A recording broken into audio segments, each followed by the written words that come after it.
Hello বন্ধুরা, welcome to my channel. সকলে কেমন আছো? আশা করি খুব ভালো আছো।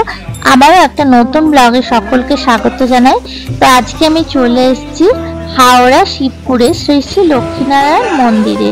আর আজকে হচ্ছে এই লক্ষ্মীনারায়ণ ঠাকুরের বিসর্জন। রাম বিসর্জনের ঠিক এক সপ্তাহ আগেই হয়ে থাকে এই ঠাকুরের বিসর্জন।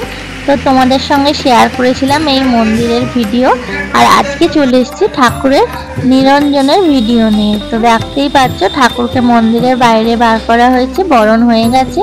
তো এবার কিন্তু আস্তে আস্তে ঠাকুরটা বাইরের দিকে নিয়ে যাওয়া হচ্ছে। তো চলো ভিডিওটা স্কিপ না করে দেখতে থাকো, আশা করি তোমাদের ভালো লাগবে। প্রায় 300 বছরেরও পুরানো এই পুজো একসময় বুদ্ধ পূর্ণিমার দিন শুরু হতো, তবে এখন কিন্তু এই পুজো শুরু হয় দশহরার দিন থেকে, আর শ্রাবণ মাসের তৃতীয় রবিবার পর্যন্ত এই পুজো চলে গেছে। দেখতেই পাচ্ছ ঠাকুরকে নিরঞ্জনের পথে নিয়ে যাওয়া হচ্ছে।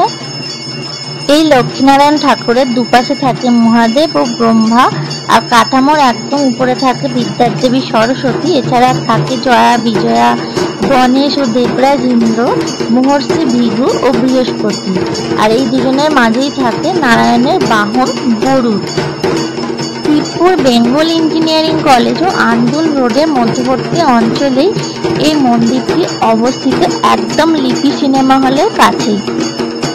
বিসর্জনের দিন এই ঠাকুরকে একদম বর্ণাঢ্য শোভাযাত্রা করে আন্দুল রোড ধরে ঘোরানো হয়, আর তারপরে কিন্তু গঙ্গায় নিয়ে যাওয়া হয় বিসর্জনের জন্য। দেখতে পাচ্ছ প্রচুর লোকজন কিন্তু এসছে। তো ঠাকুরের সঙ্গে সঙ্গে খুব সুন্দর শোভাযাত্রাও করা হয়েছে। তো সেটা আমি তোমাদের ছবির মাধ্যমে শেয়ার করলাম।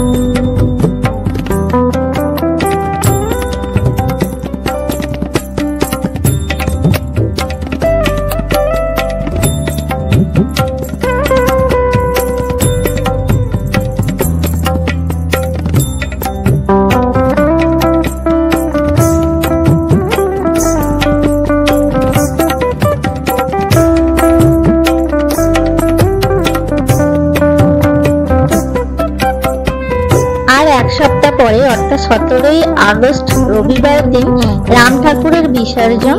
তো আজকের ভিডিওটা তোমাদের কেমন লাগলো অবশ্যই কিন্তু জানাতে ভুলো না। আর যদি ভালো লেগে থাকে তাহলে সকলের সঙ্গে প্রচুর প্রচুর শেয়ার আর লাইক করে দিও। আবার দেখাবে নেক্সট ভিডিও।